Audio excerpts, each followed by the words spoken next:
What's up, everybody? Hey, thank you for joining me here at the Real ResQ Podcast, powered by Vertical Helicast. We are psyched to be part of the Vertical Podcast Network. We're sitting alongside the Hangar Z Podcast, the Helicopter Podcast, and the Vertical MRO Podcast. You can check this one and all the rest of our podcasts out at verticalhelicast.com. Now, quick shout out to the sponsors for this episode. The first one, Ready Swimmer, training the body, sharpening the mind, building leaders. Our mission, to make you ready. Check us out at readyswimmer.com. Collins Aerospace.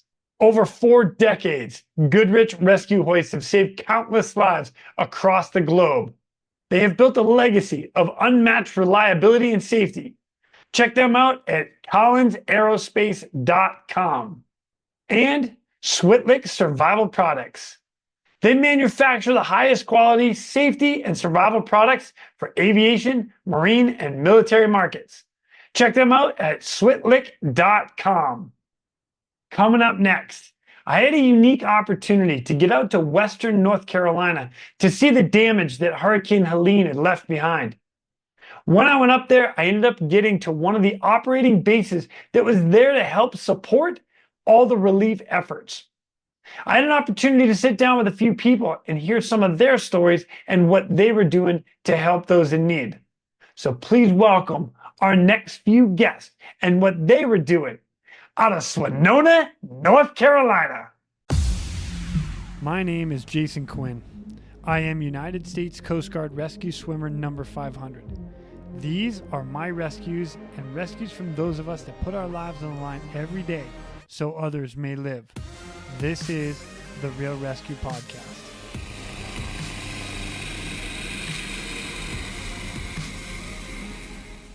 Ladies and gentlemen, welcome back to the Real ResQ Podcast. Man, I got some guys here today that are about to tell us some stories. So we are literally currently in Asheville, North Carolina, at like one of the operation bases here at the Harley Davidson shop in Asheville, North Carolina, and you guys have been doing some work. Dang, this has been awesome, and I'm excited for you guys to be here. So let's go right around the room. Tell everybody your name and where you're from. Dave Seaton from Helene, Texas. Nice. My name is Blake Woodward from South Central Illinois. And my name is Luke Knight from Monroe, Iowa. What's up, guys? How we doing? Hey, thanks for joining me here today. Glad to be here. Smile a little bit. Good to be here. Dude, I'm telling you right now, we're just going to make this relax and we're going to have a good time. But one of the exciting parts about this that I get to do this with you guys is because all civilian. Yep. And all saw a need and wanted to come help people. Yep. Have you ever done search and rescue efforts before ever? Never. Never. No. No, Ever? sir. No? Never. Never. And here you are. There we are. Dropping into trees and some weird tree lines on roads to help people that you don't even know. Welcome to my world, gentlemen. This is freaking awesome. So I'm going to go around. What I would like to do is I'd like to hear a couple things. So one, I want to know how you guys got here. Like what drove you to come here and help everybody? That's number one. And then number two, I'm looking for some stories. Like just tell us what's going on, what you've done here, where you've landed, who you helped, and what stories stand out to you. So Sure. hit me, Dave. Sure. Okay. Well, Luke and I own and operate Seaton Flying Services. We're all crop dusters. Yeah, and, buddy. Yeah. And Luke reached out to some online sources that were already here, and they said, yeah, we need some help. I was in South Texas spraying on a job, and he reached out to me. He said, I think we need to go to North Carolina. And I said, okay, after this job, we'll just see where we're at. And it was still a go. And I drove the equipment back up to Helene, reconfigured the aircraft, took the tank off and everything, and put her on a trailer and drove her 17 and a half hours, 1,100 miles to Swannanoa, North Carolina. Oh my gosh. Swannanoa. So that's actually right down the road from here. Yeah, we're in Swannanoa. We're in Swannanoa. Oh, we're in Swannanoa. Oh, we're not in Asheville? Nope, No, we're on the outskirts. 7 miles east. Jeez, oh man, that's all right. You know what? That's okay. We're in and around the area. Got it. Got it. Yeah. So it took 2 days to get here. Nice. Hey, we're firing And, up. We you wanna cut? literally have no. I want to keep going. But Okay. we'll tell everybody what's going on. Like right behind us. Actually, I'm gonna move the camera. Right behind us, right here, boys. We got helicopters literally flying currently moving people, doing stuff. Little 207 right there, right? Bell 505. 505. Learn your aircrafts, Quinn. She's a new model. Little 505. We're gonna let that take off and sit back. So we'll hit pause for a hot minute. Well, that was cool. And we're back. And we're back. Dang, man. Operations. I mean, literally, the operations are going on as we're recording right here, and I'm honored to be here with you guys. So, as you were saying, to crop dusting, drove 1,700 miles, 17 hours. 17 and a half hours, 1,100 miles to Swannanoa, and then got here the evening of the 5th and set up that night, and around 10:30, 11 a.m. the next morning, I was on the mission. Dang. Yep. Holy cow. All right, we're going to get into that. What about you? How'd you end up here? So for me, like a couple days after this storm hit, I've got a buddy that lives here in North Carolina, and he called me. He's like, hey, I've been seeing pictures and posts on Facebook everywhere. People are stranded, needing help, and they're asking for helicopters. He goes, you have a helicopter. Are you available? And I said, yeah. And then pretty shortly after that, we had a family emergency. My grandfather passed away. Oh, I'm sorry to hear that. And so anyway, we delayed a week, and I sent out some feelers and some group messages and stuff like, hey, could I still be useful? And they're like, absolutely. So I got in. I had a 14-hour drive with the interstate closures and everything. I got in at 11 Monday night, and then just like Dave, right back to work the next morning, and we've been helping people ever since. Oh, my gosh. Dang, man. All right, so you were stuck with him. You made the Yep. phone call, say, let's go. Yeah, Dave and I conferred about it a little bit and Yep. made the decision. And he got on the road. I got on the road a little before he did. Went about 1,000 miles from Iowa and showed up here Saturday morning, did what I could on the ground until Dave showed up with the aircraft that night. We unloaded and got ready to fly. That's awesome. Been Now, here are since. all you guys pilots? He and I are, Okay. Yep. And and he then- will I'm be. Director of Operations for Seaton Flying Services. Awesome. I'm the guy in the back, normally. Okay. You guys can wiggle the sticks. Just take me where I need to be. You just take care of the stuff in the back. Yes, sir. Yeah, yeah, Yes, sir. Yes, sir. for sure. All a team. That's exactly. That's the name of the game. Yep, absolutely. All right, so what I'm looking for from you guys is just, I mean, again, you guys are not trained for rescue. This is not normal operations for you guys. You guys got thrown into the bus, and from what I understand, talking to Matt and Andy yesterday, is like everybody was getting like mission cards. Like here's the mission, go. And then you guys were just going in and finding an area and finding a place to land to go assist. Is that about pretty accurate? Yeah. Pretty much, yeah. They were using Google Maps, Google Earth. There's a aviation app out there called ForeFlight, Oh yeah. which is I know it really, well. really handy.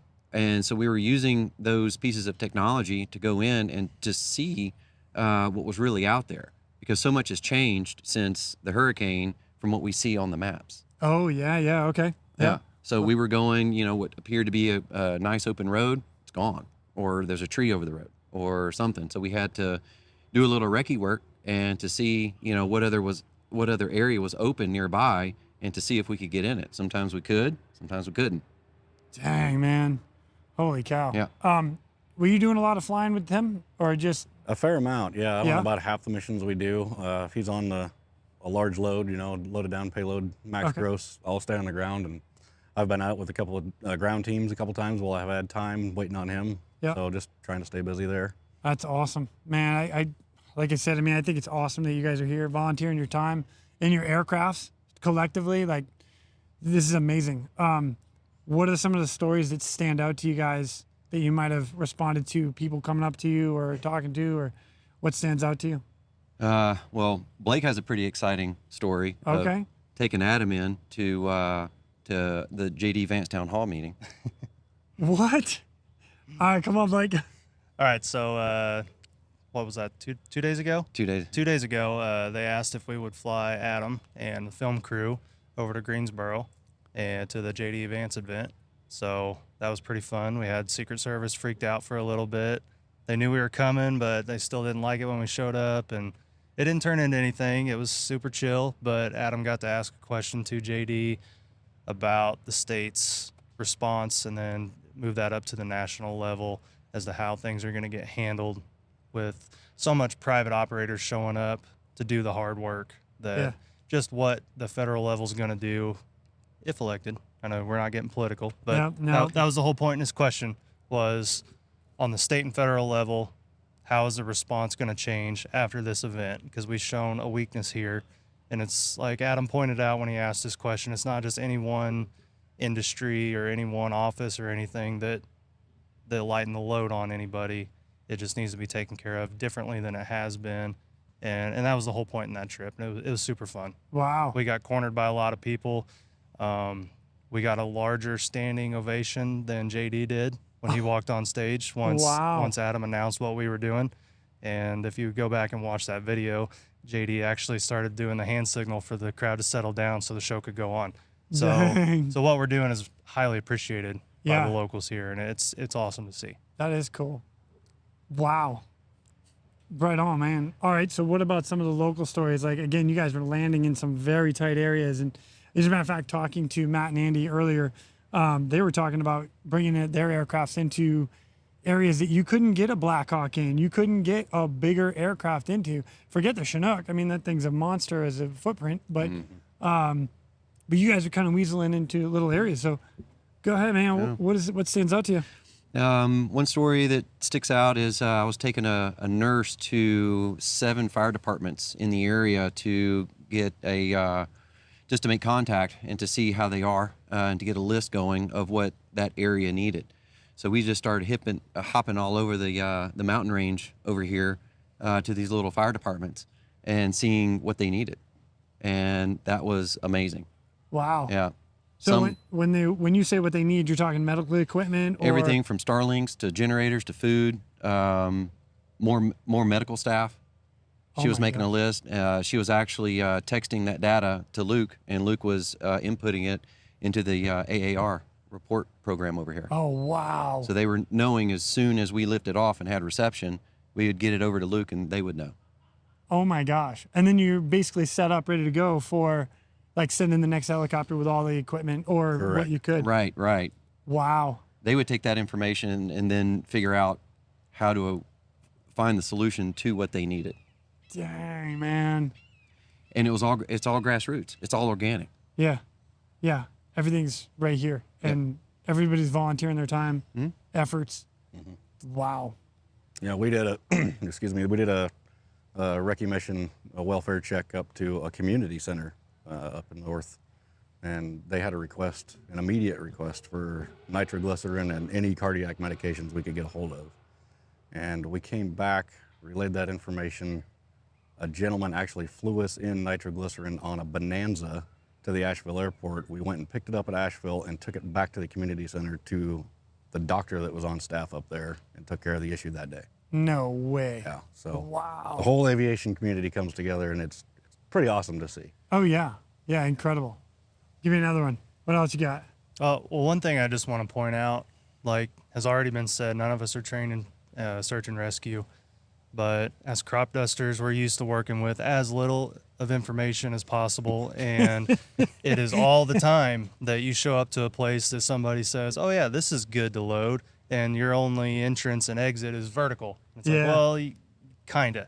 So it's been really cool to see how our skill sets of what we do in the ag world has translated over into this and has proven to be valuable in search and rescue and other missions. Like one of the things we do with that red helicopter over there is fertilizer seed work. And we've been able to sling load supplies in to people that need it and be able to drop it off.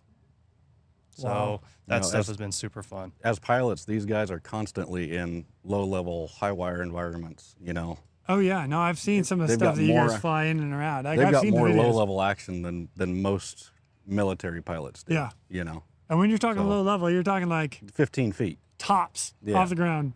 Mm-hmm. We had to do a search and rescue the other day where I had an Army Ranger and a Navy SEAL in with me. Just never in my life would I think I'd be in a position where I had guys like that in the bird. But anyway, they had a place that they had some intel on that they thought would be a high casualty area, and they needed to get in there ASAP. We went into a creek bed and dropped the left skid onto a rock. They stepped out and peeled back out of the hole. So doing stuff like that has been incredible, and just really glad that what we brought to the table was useful for this operation. Yeah, I want to give a shout out actually to, because you guys are all flying Robinsons, right? Yes, sir. Yeah, yes, sir. so I mean, what a great platform that has been here, because that's, again, I'm referring back to my conversation with Matt and Andy, but there was something like over almost 60 Robinsons, give or take, or at least there were over 30. I know that. Definitely over 30. 60 sounds reasonable. Wow. The ones that have come in for some period of time and left, Yeah. I think 60 is reasonable. That's a lot of Robinsons. And every one of them could get into Privately areas owned, yeah. privately owned. Amazing. It's still blowing my mind. We had a mission where it was actually the day of the request for the cardiac medicine. That morning, we had flown over and noticed an Air Force 60 landed on a sandbar.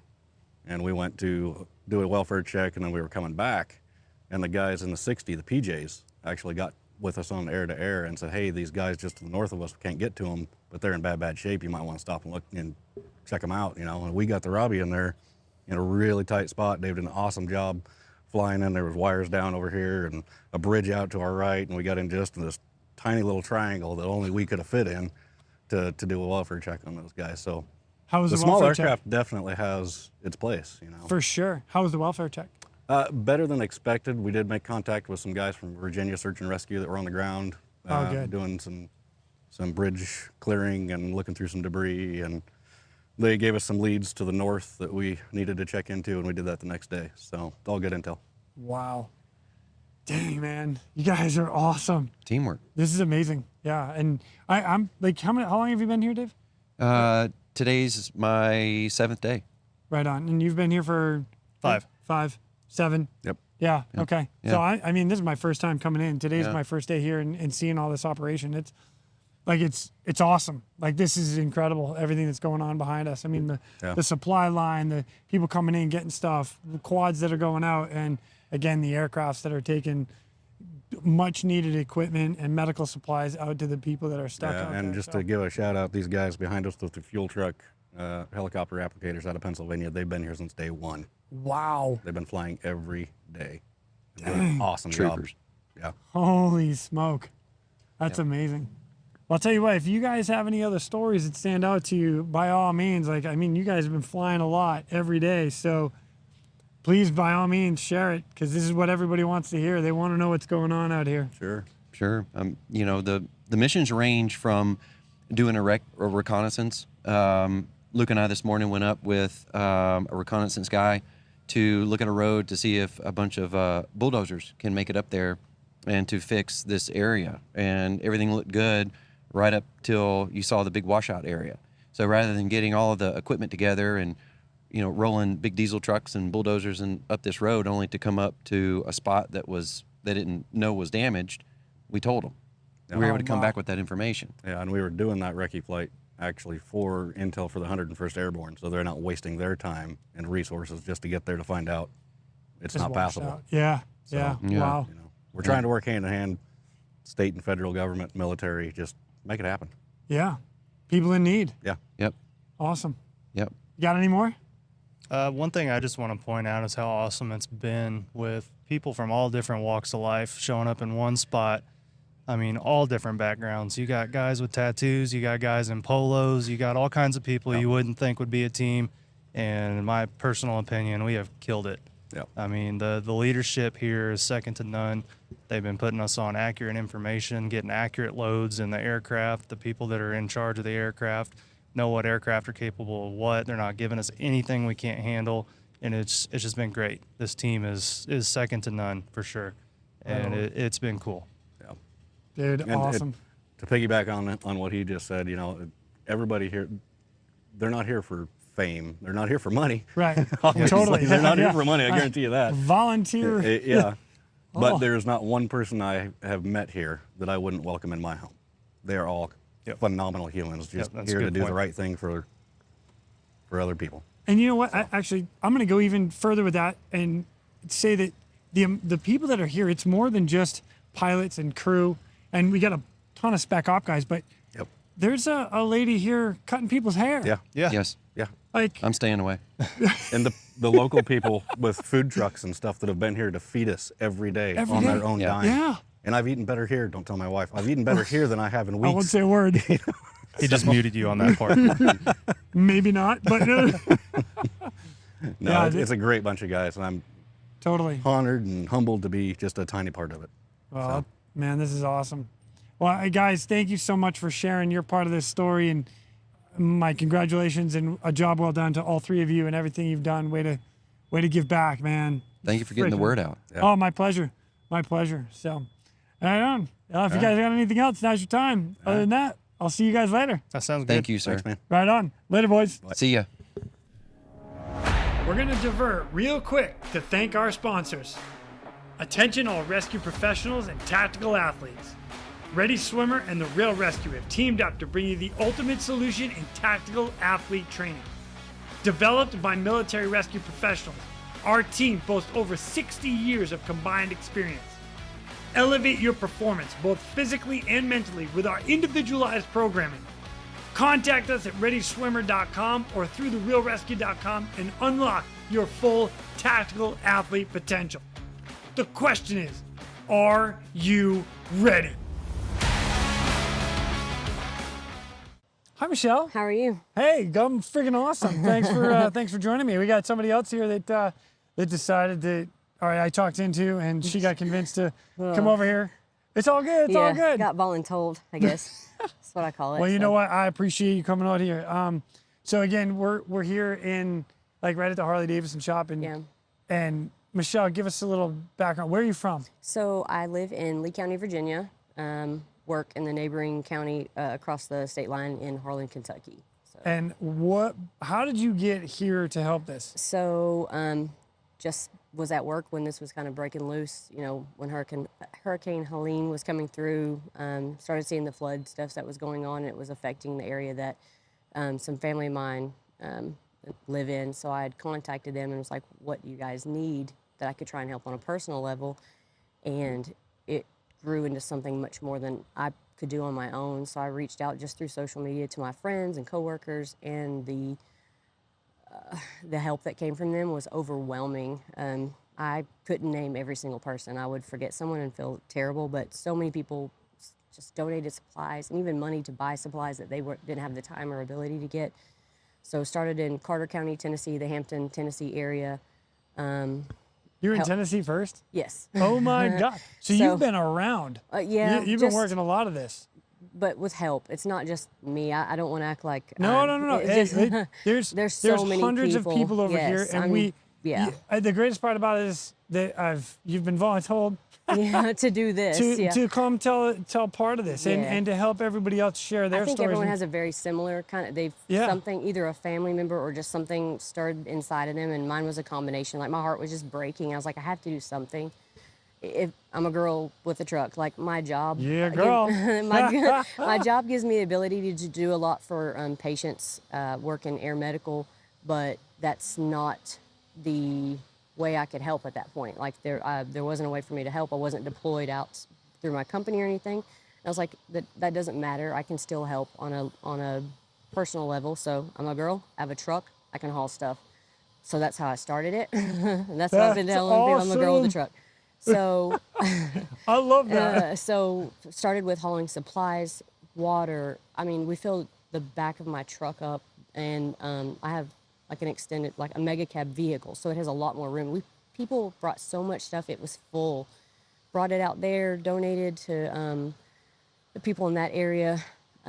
My loss was just no power for a couple of days, so we took I had like half a beef. I was able to save like almost 50 pounds of hamburger that was just starting to defrost. We were able to get that to a church so they could feed volunteers and it not go to waste. Oh, fantastic. So I'm like, all I lost was some groceries, so what can we do? And from there it turned into two of my best friends helping, then their friends helping, and then just a friend of a friend reached out to me. He wanted to be able to help some of the farmers. He's a farmer. He has cattle. He wanted to haul hay. He had people wanting to donate hay. He donated, I think, nearly 80 round bales of hay himself, plus others. So we did a trip of hauling hay and supplies to some farmers in Roan Mountain through the Lower Shell Creek Church. I don't want to mess anything up. That's awesome. Dropped off chainsaw supplies to the local fire department, and then it's just grown from there. Where I'm just like, people are asking, hey, what can we do? And I'm trying to just link people up because I can't do everything. I'm just one person. There's so many people that want to help, and it's been mind-boggling. So that turned into a gentleman that lives in a county over that actually details my truck for me. He has helped me with that, but he has been the same. His heartstrings have been pulled. So in the county he lives in, he's kind of been one of many in our area, spearheading different things, meeting different, we call them side quests, different things that need to be taken care of. And he was crying out for generators. Where he had been and made it to in North Carolina, there was a huge need for generators. So, hold on one sec. Here we go. We got aircraft ripping out of here, going to help more people. Yes, sir. Civilian helicopters, civilian pilots. It's amazing. Yes. So working in air medical, I have friends that work in other companies in air medical, and they had been doing drives and had a company reach out to them. Again, one of my best friends that I used to fly with and his partner, she contacted me and she's like, hey, I have these people that want to donate generators. They have heavy equipment. It was more than what they felt they could facilitate. So they added me to a meeting. Originally, I was going to link them up with one location, but they kind of were pulling back a little bit on what they were doing by air and going to full ground. And so I was asked, can we get them to here? And I was like, I have two. I was like, the one place I initially thought I could get those generators to and get the help you're wanting to offer is ramping down. I said, but I've got a guy that's trying to get generators to little old people in communities that can't be reached in North Carolina. And there's also, obviously, this Savage Freedom's running out of a Harley Davidson shop. By the way, if you're looking for a Harley, here in a couple months when they get back open, I would highly recommend Harley Davidson Asheville. Shout them out. Because they're letting us use this building as just a base and an LZ for multiple aircraft. But so that turned into me being linked up with those folks, and that is, oh gosh, I hope I'm not, Premium Utility Contractors, I believe is their name. Awesome group. So they have donated generators, propane, heaters, large heavy-duty equipment, operators to run that. So they've been helping my friend out of Wise County, Josh Carroll, with his side quest per se, and offered their assistance here at this location. So that brought me somehow into this. I was being asked to help with all kinds of things, some things that I couldn't, cadaver dogs. So I'm just like, I reached out to a friend whose baby sister does that, and she's given me contacts, and it just kept growing. And then they're like, hey, can you get us AEDs and medical supplies? So that turned into, I had done a supply run to the Unicoi County area where they were airdropping stuff in, and I'd met some people there, and one of those was Trent Harris. He's with Master Medical Equipment out in Middle Tennessee, and I was like, Hail Mary pass, hey, Master Medical, would they donate AEDs? He's like, how many? Messaged one of the ops guys here, and they're like, we need 3. He said, it's being shipped out. I was like, what? So then I have small rural volunteer, and they have a few paid EMS. You work in this field to understand rural rescue squads and fire departments that have donated all kinds of supplies. And shout out to Harlan City Fire Department. They sent an AED that they had available, and Lee County Rescue in Lee County, Virginia, Pennington Gap sent an AED, as well as I filled my truck up with Morse medical supplies. And I have to shout out my company, Air Evac Life Team. They asked, they gave me the blessing. We're across the United States, all of our bases, and they gave them the go-ahead if we had excess, certain supplies that expired. We can't do medications just to be on the safe side of things on the company aspect, but they allowed us to start collecting supplies certain specific supplies they needed here, and it's just amazing. I work for an awesome company. I have amazing friends who have amazing friends. And I'm just a girl in a truck. That's my story. There you go. That's all I got. All right, you know what? So, I'll tell you what. It's more than a girl in a truck, because you just connected a ton of good people with good people, and again, it's so many people that are coming together. It's amazing. Like there's not a single person here being paid. No. It's so inspiring. Like you have people that they're trying to utilize everyone to their full potential.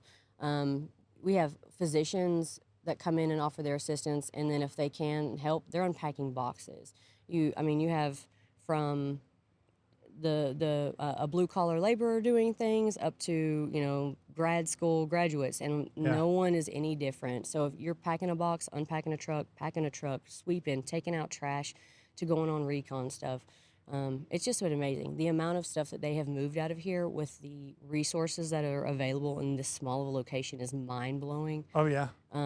And it's really well controlled chaos. So if you Yeah. work in ER, critical care, or something like that, you know what? We don't want chaos. We thrive in controlled chaos. Right. And these boys got it under control. It's a all hands on deck mentality, and I like it. So That's awesome. it's been a cool experience. So, but I'll be heading out tonight. I got to go haul hay tomorrow with my boys in Lee County. So Because you're a girl with the truck. that's right. Right on. Hopefully, I'll have a transmission left by the end of this, but I'm gonna do what I can. So That's awesome. Yeah. Michelle, thank you so much for Yeah. joining us and just giving a little perspective of yours and what you've yeah, seen here, man. There's a million stories in here. That you I could love it. I love So. it. And thank you for sharing All right, yours. I'm gonna get back Right to on. work. Let's All go. right, thanks, man. Yep. We're going to divert real quick to thank our sponsors. Collins Aerospace Goodrich. Whether your mission is saving lives or servicing high-value assets, Collins Aerospace's Goodrich hoists stay ready to assist. Features such as single-point payout reduce the potential for hoist-induced load swings, enhancing overall safety. All right. What's up, Jeremy? How are you doing? I'm good, man. I'm Hey, thank you for coming out. I'll tell you what, you guys are rolling hard here, and Every day. it's impressive to watch. Like I landed yesterday. I saw it for a hot minute, and I couldn't help but come back today and just try to get some of you guys to come out and even that, trying to get people to come here and talk right now. Oh my gosh, you guys are busy. So I appreciate your time right now. So Jeremy, what's your full name and where are you from? Jeremy Snarski. Originally from Chicagoland, but I've been in Indiana for about 5 years and then Arizona for the last 3. And since May, I've been a nomad. I love that. Traveling around in my fifth wheel, reconnecting with people I've lost contact with, family, friends, all over the country. I was in Florida when this storm came through, visiting my mother for a couple weeks. I had my fifth wheel down there nearby, and I was watching Adam's plight as he was trying to get back to not only North Carolina, but to his daughter and his ex-wife and see if he can reconnect with them as they lost contact and as the water kept rising. And he had, despite all of his incredible persistence and he will get stuff done. But despite his history and being a former Green Beret, he could not get to them. But Wow. he had friends, he had connections. So he made some phone calls, he put it out to his community, and they showed up with a helicopter, brought him reconnected to his daughter. They were safe, but they were scared. They were without power, without water, cut off from the world, and had no idea if anything was going to happen to help them. And what he realized after he got them back, and let Adam tell his story. I'm not trying to steal his story from him, but If he's willing to come tell it, I'm willing to put it on here. well, what he realized, as he will explain, is that so many people don't have access to the Special Forces community, the community of experts that have come together here and gravitated in on this ball of energy that has created its own gravity and sucked in the right people who got in here and fit in wherever they could. I've seen senior military retired members sweeping a floor because that's what there was to do at that time. And later they were guiding in an aircraft in a randomly set up, I don't know, randomly, in a quickly set up LZ. helicopter landing zone, Yeah. HLZ. And that is just the spirit that everyone brings here. They will do what needs to be done that affects the outcome that benefits the people who are, tragically suffering, who have lost their homes, who've lost family members, who are cut off and have no supplies. And this is, and the amount of donations that have come in from all over the country. The organization I'm part of, which is why I know Adam, is Civilian Crisis Response Team, so 7ccrt.org. And they arranged collections in the Midwest, centered around Indiana, but all the states in the Midwest that touch Indiana. And they brought in all kinds of products and goods necessary to help sustain life after a tragedy. And they arranged, I think at one point we were landing 21 airplanes a day, private airplanes, flying from south of Indianapolis to a local airport here. And then we had people on the ground at the airport to collect and containerize, and we had trucking to get it down to this facility, and we were running 400-pound packages of mixed goods to get into the aircraft, figuring out how to load each helicopter, and get these flown out to places that just were cut off, disconnected. Yeah. And some of them, we found over time, maybe it was a day or two at first, but then 2 weeks in, we're still finding places where they haven't seen another person for 2 weeks. Wow. The bridge is washed out. The road has mudslide over it. And the people of this area are extremely resilient and resourceful. They will come together as neighbors. They'll run a bulldozer down the road and get it plowed out before anybody ever comes to take a look at it. Right. But even despite that, there's just so much need for areas to be checked on, for neighbors checking on neighbors, and then walking 5 miles through the woods to tell somebody that, hey, this lady's got 40 livestock animals that haven't eaten for a week, and we've been able to airlift in supplies for horses and cattle and chickens, and keep the livestock alive, keep the people alive. We've delivered medicine and insulin to places that are completely cut off, and that gives everybody the hope that they need to stay in their homes, on their property, to continue to live the life that they live in their own homeland that they've grew up in and lived in all their life. In situations like this, you see about a 30% withdrawal. People evacuate. Right. They leave their homes. And one of our chief medics said, we are literally keeping people from evacuating because we can get them the medicine, we can bring them the supplies. They don't have to leave. They can make it through. They can continue to be resilient and prepare to rebuild. Man, that's incredible. Yeah. What you guys are doing here, and all the volunteers that have come here to help those in need, are beyond anything that I personally have ever seen. And I've been doing this for a long time, search and rescue world. It's been my helicopter rescue world for a long time. And to see this come together the way it is, and the volunteers that have come through to do exactly what you're doing, is absolutely incredible. You mentioned like the livestock and bringing hay and stuff and helping sick animals. I've heard veterinarians that have gone out and stuff. Can you touch on that a little bit more? Yep. So just to give you an idea of how incredible every single individual here is, we have a gentleman who lives nearby, and his family wasn't directly affected by this, but he has friends and family that were. I think he might have lost power for some period of time, but he showed up and said, I was called here. I was called to come here and help out. And he's been everybody here is a leader, but they all follow. And they know exactly when it's time to do either, and they're willing to do either. And it's so incredible, that passion. So this gentleman shows up and he says, look, I see that you have a trouble at the front, understanding who should come in and who shouldn't. You got traffic jams. Let's get this cleaned up.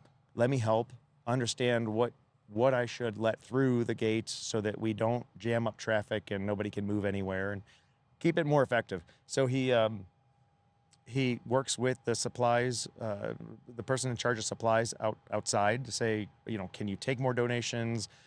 Do you have too much of something? Should I be specific about what I let in? But in the process, he's trained his people up who show up and want to help to be better at what they're doing. And let me give you a couple examples. So there was an elderly woman driving down the road with a flat tire. Like, she was driving down the road and there were some sparks coming out, and they waved her over. They said, hey, come over here. And they pulled her over to the side and asked her, and she said, well, I was going to try and go to the gas station, which wasn't open. It was closed.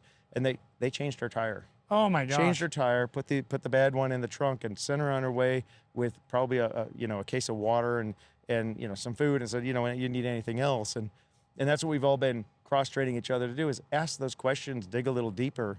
That same gentleman I was talking about, John, amazing dude. So we needed to know if we were going to send out the right feed for a horse. And there was a veterinary clinic set up next door as a service to the public, bring your pets in. And he ran over there to go, hey, do you have access to any proper feed for a horse, and which one do we give him? And he brought with a vet who turns out to be an incredible large animal vet And she was tied into loosely some of the national organizations that support in emergencies and veterinary situations.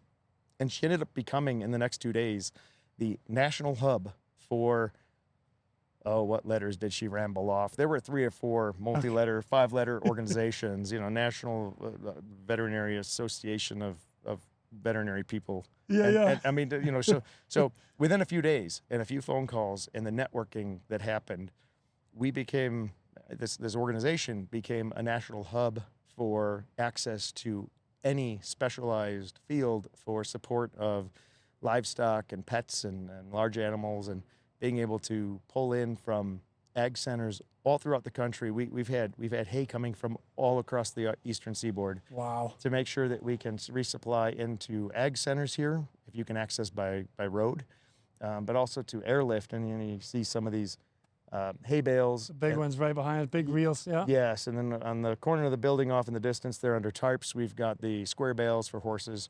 And the point is that there are areas that won't have a road for weeks.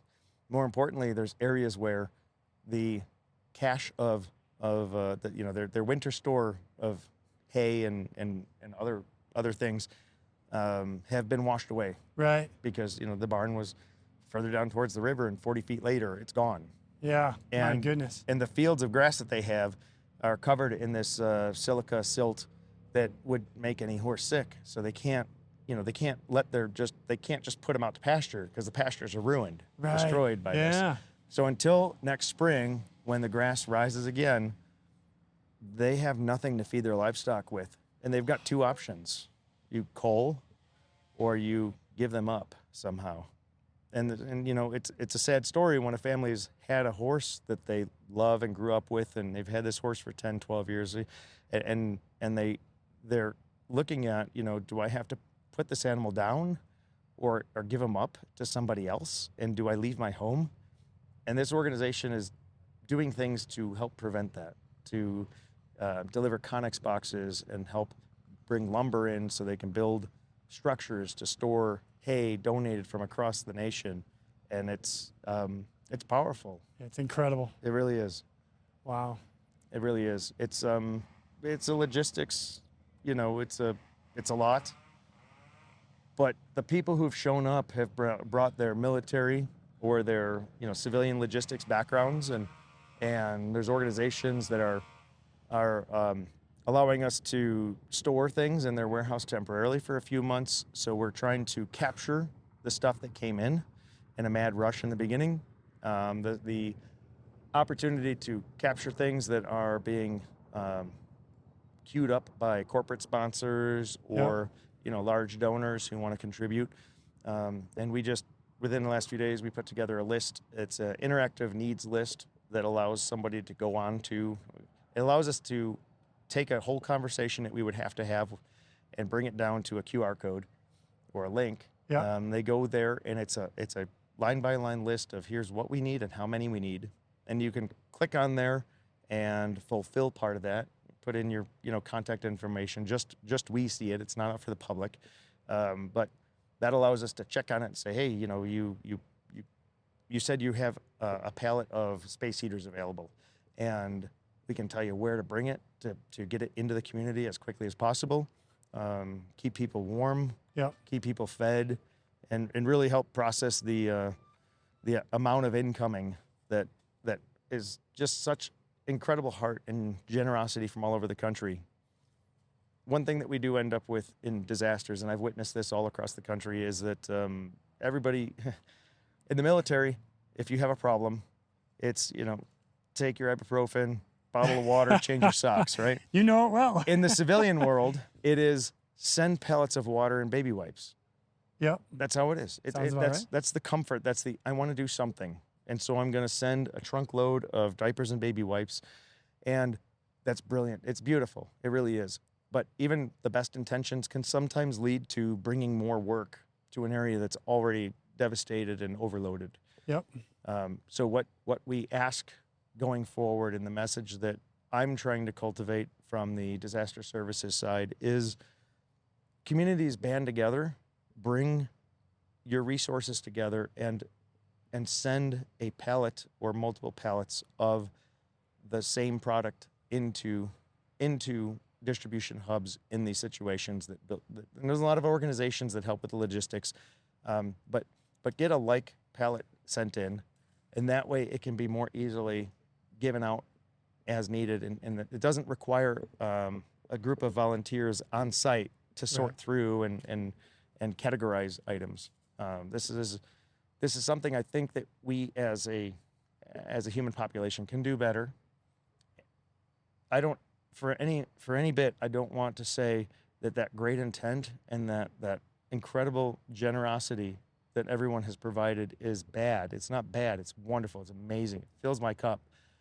But I think that there's a better way that we can interact and make it easier to consume that and distribute that to the people who need it the most, when they need it, where they need it. Gotcha. Yeah. Well, you guys are doing an amazing job here by doing that. And I've seen the distribution here, how you guys lay stuff out. Stuff comes in, a truck gets unloaded, put in a spot. If it needs to be moved, it's moved. And then next thing you know, you got another truck coming in to load it up because you know the next spot it's going to. Yeah. Or we package it to go on a helicopter, or there's vehicles that come through, or box vans to resupply, churches or community centers or fire departments. And keeping that flow going I'll tell you, the most incredible thing is whenever we need something, it shows up. That's incredible. I don't know if you're religious. I am. I believe in God. Can I get an amen, bro? Amen. What's up, dude? How about that? God's got a big hand in this one here. Oh, this is God's hand. Amen. This is God's hand. All day long. We are all on it, in it, working through it, and I don't care what people believe. It's here. It's very apparent. You can't deny it. Not Absolutely even a can't little deny bit. It. And I love every bit of it. Anything that has been a need brought to us, a need that we have, and it's been provided. It's amazing. Yeah. Yeah. That's awesome. Jeremy, I cannot thank you enough for just joining me for a hot minute to share what's going on here and your experiences here. It has been awesome, and keep doing what you're doing, man. I know you're going to take off here shortly. You got to go back to work and do your thing, but it sounds like you might end up coming back. So, man, if you do, keep doing what you're doing, bro. I appreciate you. Anytime. Thank you for getting the word out. Oh, my pleasure. So, all right, guys, we'll see you in a bit. Thank you. We're going to divert real quick to thank our sponsors. Switlick. No mission is the same. Why should your suit be?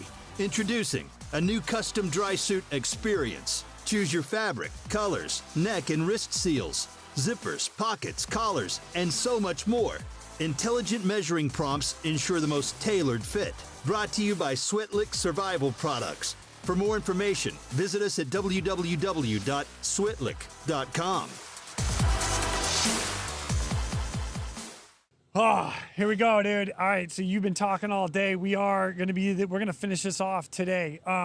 What's up, Jason Quinn, Real ResQ Podcast. Adam Smith, Savage Freedoms. Nice to meet you. Hey, nice to meet you, dude. I actually think I saw your video through Instagram that got sent out, just shared amongst, I think, like hundreds of thousands of people saying you need helicopters. That's what I heard. Yeah. Well, I'm one of the guys that posted as well. So, oh, did you? Hell yeah, I did, dude. Thank dude. you. Yeah. And, I actually think I got to look back, but I think I sent you a couple messages of people that are out here that could help. But what has started here? Oh, it's insane. It's completely insane. It's 100% mind blowing that this is what it is. I mean, yeah. We were talking about it earlier, and somebody had a picture.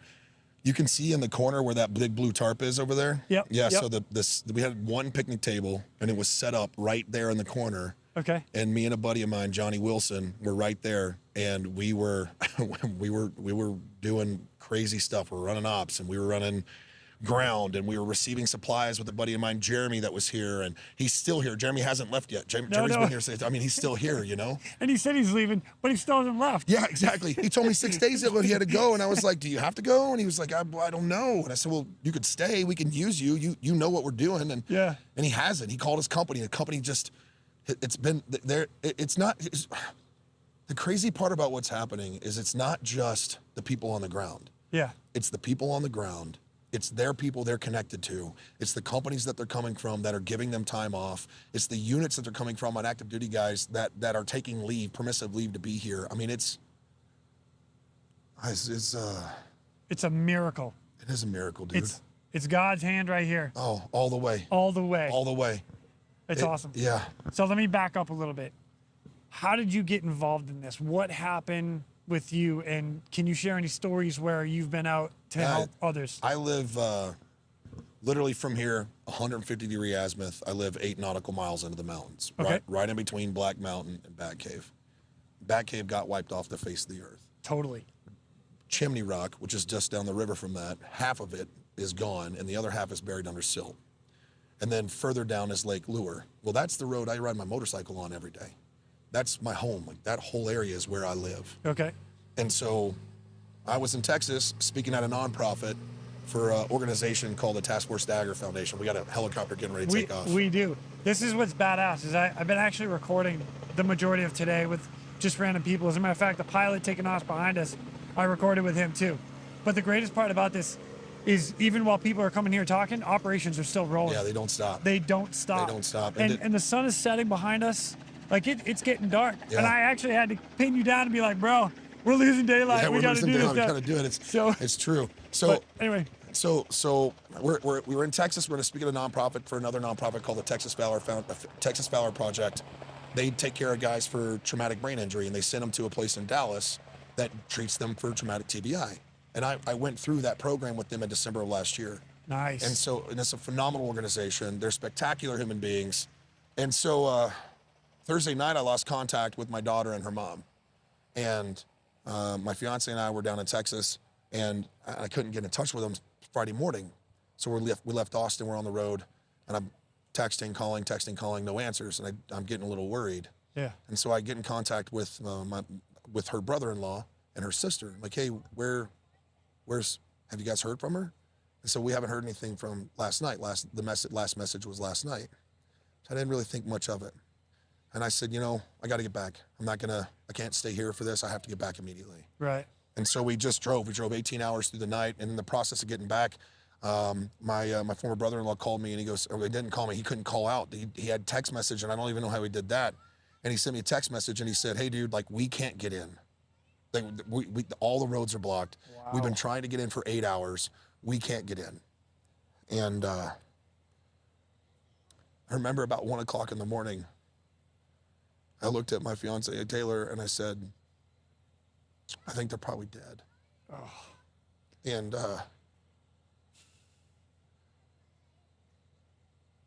it's all I could do to just stay focused and get here. My daughter's 3.5. That's good, man. She changed my life, my little girl, So we got in at 3:30, and we tried to get in, and we couldn't get in. And I had a chainsaw, and we cut our way into some places, and then we got through some spots, and I thought, okay, we can do this. And then the road was completely wiped out, washed away. There was no road. It was a big, giant hole in the ground. Yeah. So we turned around, we tried another route, same thing, another route. There was a landslide, another route, there was no bridges. And so I got a phone number in Greenville, South Carolina, when we were coming through from a buddy of mine that said, this guy may be able to help you out. So early in the morning, about 6 a.m., we drove back to Greenville after trying to get here. We packed the truck up with supplies, and we got in touch with him, and he met us here at about 8:30, 9 o'clock in the morning. And I put some supplies in the helicopter, and he and I flew into the mountains. And it was everything I could do to not urge him to go faster. Yeah. And when we landed, we circled over the house, and it was still there, because it's only 40 yards from the river. It was still there. The neighborhood people that we have, right in our little community, they came out of their houses, and they were looking at the sky, and I couldn't see my daughter. And so I was even more scared. And we landed the bird, and they came walking around the corner, and she was barefoot playing in this beautiful field, flowers and grass everywhere, man. And they were perfect. And so we picked them up, we flew them out, we landed the bird, we got them to her sister and her brother-in-law's house, and we spent a little time with them just to make sure they were okay. Then we loaded the truck, we drove back to Greenville and loaded more supplies. We called a pilot, Aaron Rudolph, amazing man, just a great, spectacular man. We called him and said, Aaron, hey dude, we're coming back, come pick us up. We want to do another supply run in there. And we came back, and Aaron said, hey, I'm flying to Hickory. I heard there's helicopters in Hickory.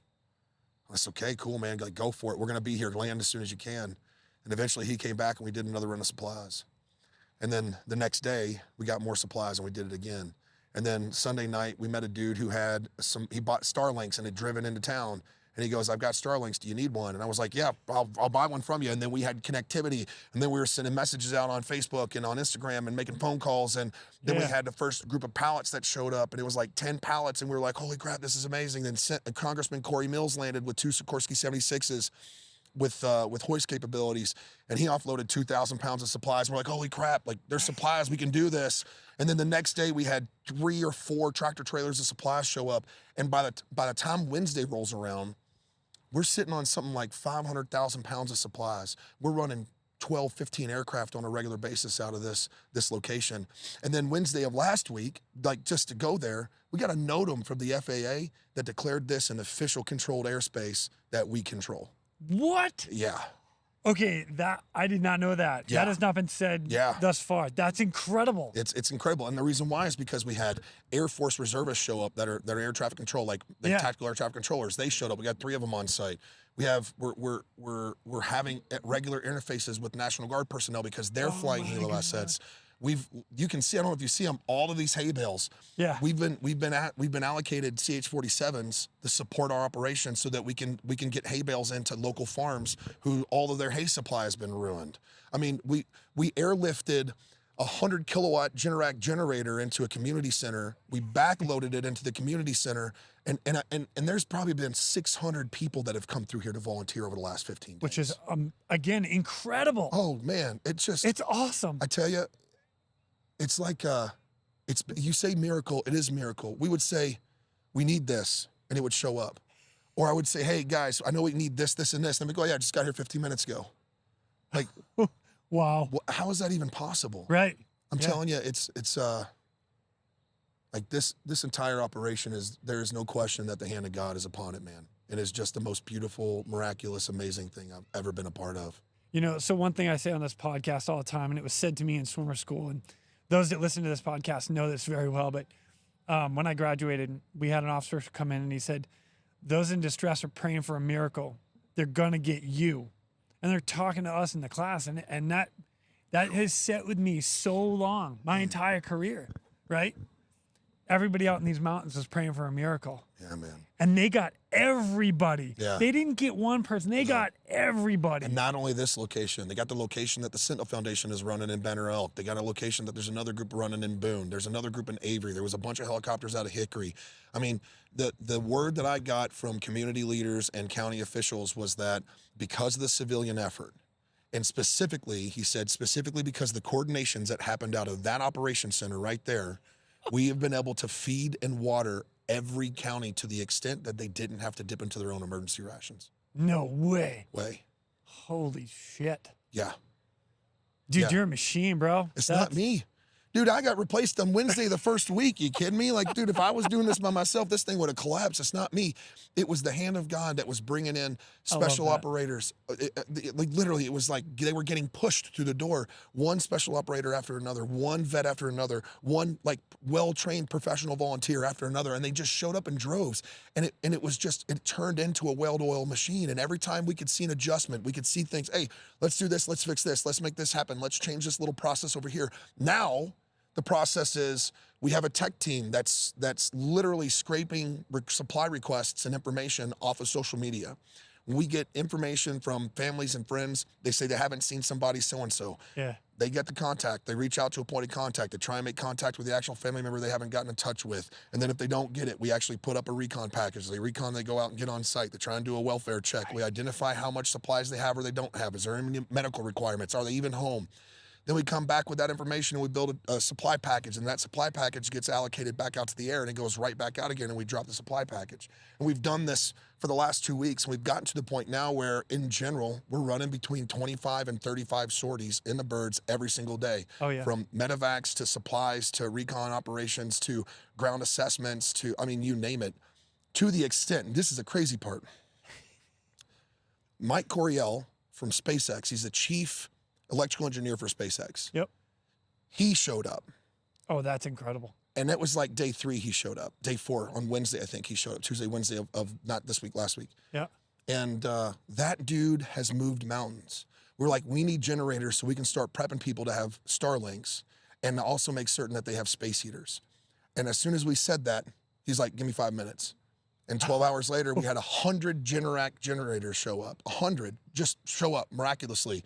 We had 3 100 kilowatt generators show up in the back so that we could power local communities. And then we said, okay, well, guys, this like Thursday of last week, guys, water is going to be a problem. We need to start coming up with water solutions. Yep. How can we provide potable water to locations so that we can like keep people healthy and not just drinking really bad water, but sanitation wise, right? Right. And so we started working with the county. We started working with some water engineers, and we came up with a plan to provide potable water to every school in Buncombe County so we can get all the kids back to school again. And that was these guys. That was like just... You know what? One of my buddies was part of that. Yeah. Kelly King was running. yeah. So Yeah, that's yeah. my boy. He's a fellow rescue swimmer. Yeah. Yeah, I've been talking to Yeah. him all day. And it's I mean, really, it's like and what's even crazier is you would think like the thought process of the guys on the ground is it revolves around immediate need, but it's not. Right. I mean, there was a conversation about water. There was a conversation about power. There was a conversation about warmth, and all of it was in the first 96 hours of the operation. And it was like, hey, we need to put this on the board. We need to put a like a think tank, work cell, whatever it's going to be, team on this with guys that are specialized in this space. And literally, dude showed up. He's like, I'm a water engineer. Can you guys help me with it? Can I help you with anything? Like, yeah, we can, 100%. We have this project that we're working on. We'd love for you to be a part of it. And then another dude showed up. He's like, I have a manufacturing company in Dallas, Texas, and all we do is like water piping and pumping and housing and the whole 9 yards. Like, holy, yeah, dude, you can do this. This is amazing. Wow. So it's just been like, I don't know, man. It's been insane. Yeah. You know what? Actually, so earlier I got to talk to Jeremy. Jeremy came on and like was sitting here, just kind of telling a little bit. And actually, he's the one that said, you got to talk to you. I was like, all right. But one of the things he actually was talking about was just the amount of right now, and things would pop up. Yeah. And it was there. It was there. Yeah. Over and over and over again. And Wow. it's been crazy. I mean, you know, there was the coolest thing about what we've been doing is that we have affected rescues, but we actually have helped prevent rescues. Yeah. And that's the biggest thing. We have a surplus of insulin. And so when we fly out, we take insulin with us, and we find out if somebody is a diabetic and needs insulin. We make certain that we know exactly what they need and what they're required. We have a doctor back here. We have an RN that flies out, or a nurse practitioner. We had a Navy SEAL doc. We had Green Beret 18 Deltas. And so they fly out and figure out what's going on. And then we could get insulin real time to the people that needed it and prevent a medical evacuation or a diabetic emergency because Right. they had insulin on, because we have insulin on hand. You're saving people right there in their own home. We got a phone call from a person in the county that said, Adam, we have no O2 for our ambulances. Like, we burned through oxygen for our ambulances. He said, I don't know what we're going to do. I was like, give me 15 minutes. And I made 3 phone calls. In 6 hours, we had 180 oxygen canisters delivered. 180 O2 canisters. Filled, right? Like medical grade O2. Yeah. Filled, both D canisters and I think E canisters is what they were, or no, D and B canisters. Okay. And within the next 3 hours, we had been able to plus up every ambulance in Buncombe County with oxygen so they could have oxygen for their ambulances. My God. I'm telling you, dude, it's been, I've seen a lot of rescue operations and I've seen a lot of relief operations. I have never seen this. No. And that was the other thing that Jeremy said is like, you can't put it into words. No. You just have to be here and see this. Yeah. And I feel truly blessed that I've been able to hear your side and see the people in this operation. It's unreal. It's amazing. Yeah. It's amazing. And the resiliency of the local populace, like, Yeah. you know, I met a guy Sunday morning, and I had a bunch of cases of water, and apparently they'd put out over the radio, they saw a helicopter land with water. Yeah. And it offloaded the water from Hickory to us, and we staged it. And we were collecting the water, and the guy pulled up, and he's like, do you have any water? And I was like, yes. Because we were trying to hold the water so we could put it into the mountains. Right. Because people on the ground, they have mobile, they can drive their car, right? Yeah. People in the mountains are trapped. Right. But I couldn't turn this, I can't turn you away. Like, Right. even before I can't turn you away. And I said, how are you? How are things? How's your family? How's your house? Blah, blah, blah. And he goes, dude, my house is gone. My business is gone. Everything has been wiped off the face of the earth. I'm the most blessed man I know. He said, the thing I'll never forget is this. He said, I won't forget pulling the 16-month baby out of the river who was tied to her mom because her mom knew they were going to die and she didn't want to lose her. Wow. And that guy stood in that parking lot and he said, I could just use a couple bottles. You should make sure to save some for the other people that show up. Like, that's how these people are, bro. Like, you show up to provide service and supplies and to show up and make sure they're taken care of, and they won't let you leave until they feed you. Yeah. And if you don't eat, it's considered rude. And so, like, we have teams going out to make sure families and people are taken care of, and they have nothing, and they won't let you leave until they feed you. Wow. Wow. It's been an amazing experience so far. It's not done. It's not done. It's no, not it's done. not done. And you know what? Like I said, I appreciate your time right now. Again, the sun is setting behind us, so we're literally running out of daylight here. And I know you have a lot of people to talk to, so I won't keep you too much longer. But like all the efforts that have gone in here, I'm so happy that I can help share this story. I'm grateful and for get it. it out. My pleasure. And yeah, man, we'll be in touch and we'll just keep this going. And just let people know that this isn't over, and we're gonna need more people. Yeah. And it's gonna be another 3 or 4 weeks that I'm here and I'm not leaving. Like, I'm not going anywhere till this is done. And so as this continues to progress and as we continue to try and work at shifting the operational capability or shifting the operational focus, we're gonna need qualified dudes that can help run an ops center. We're gonna need qualified dudes that can go out and do welfare checks and wellness checks. We're gonna need people that can help with, medical response and basic first aid. Yeah. We're gonna need people to go out and shake hands and smile and just like deliver hope into the community over and over and over again, because these people are gonna get tired and sickness is gonna set in.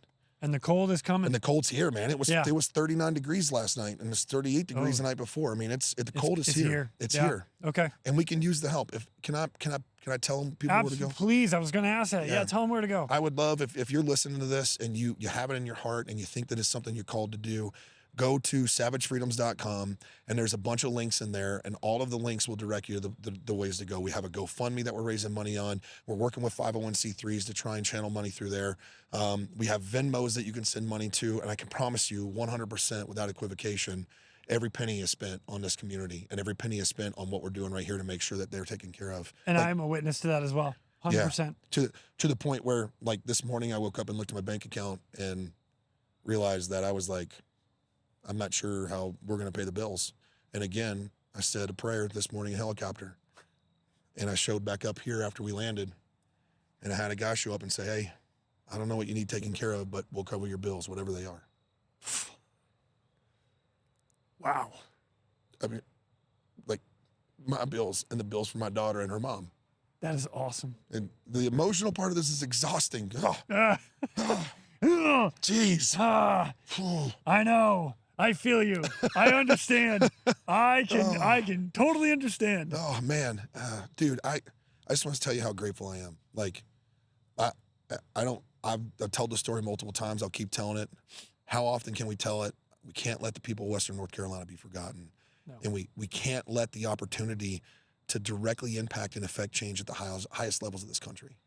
What we have seen here has been more effective and more efficient than any federal disaster relief response in the history of this country. It's incredible. And it's done because we were able to bring the private sector in a way that was able to rapidly direct effort in a targeted manner into all of these little locations with effective and efficient responses, and at the same time have conversations with NPOs, because we've been doing it the entire time, on trying to figure out how we can use other nonprofits to direct funding directly back into the community.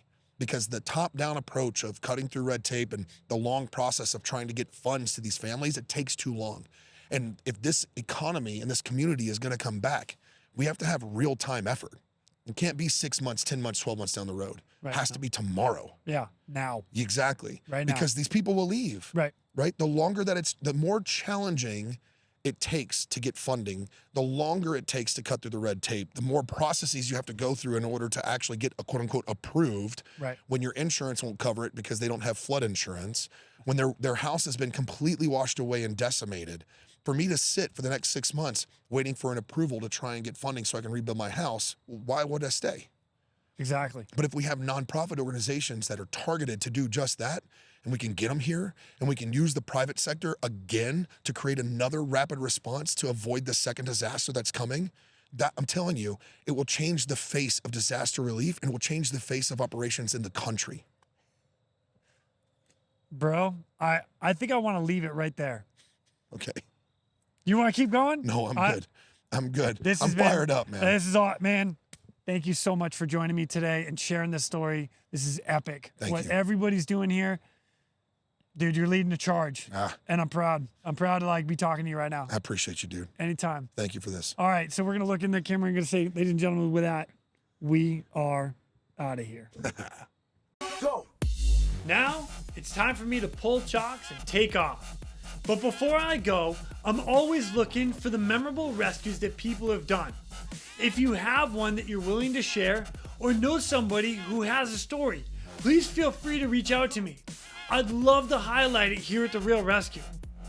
For everybody that is standing by for that SAR alarm, remember, those in distress are praying for a miracle. They are going to get you. So until next time, fly safe and swim hard. Thank you for joining me today here at the Real ResQ Podcast, powered by Vertical Helicast.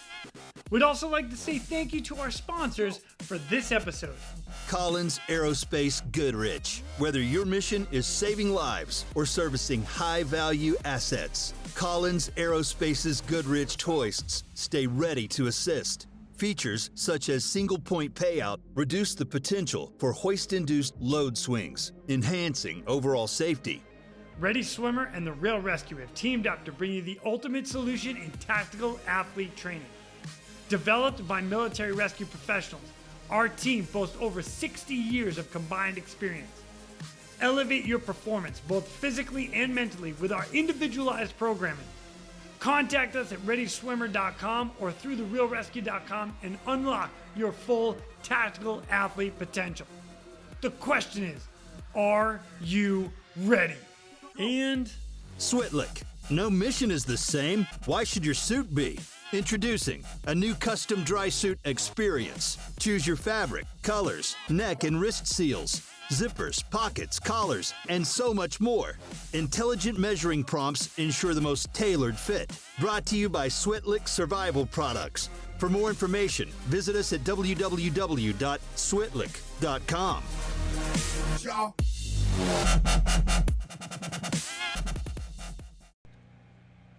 Ladies and gentlemen, we have the 4th generation of Quinns putting gold on one of the crosses right there. You can fold it around the corner if you want. Oh, you can fold it around the corner if you want. Oh, man. Oh, it happens to the best of us. There you go. Now take it back. Take the paper back. That might have been bad. Oh, that's all right. We can fix it. It's okay, we can fix it. Yeah, that's called nubbing.